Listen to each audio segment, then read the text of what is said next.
Hi everyone, this is Felicia with FP Handmade coming at you with another video in my Dollar Tree sticker series video. This time I'm kind of cheating. I'm not using an actual sticker but one of the rub-ons. So let me show you the rub-on that I used.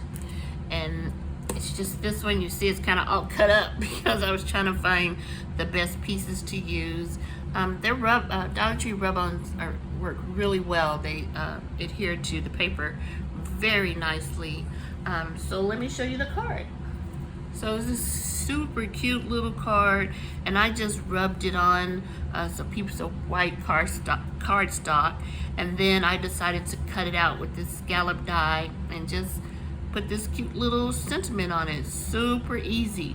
I put some little gems from my stash, and the paper is basil paper from my stash that I get from Joanne.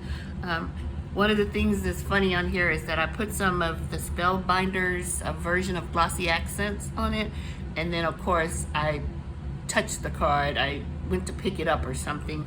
So I don't know if you can see it on the video, but it has a little dip in it where it's missing some of the stuff because it came off on my hand. But I think it still looks cute.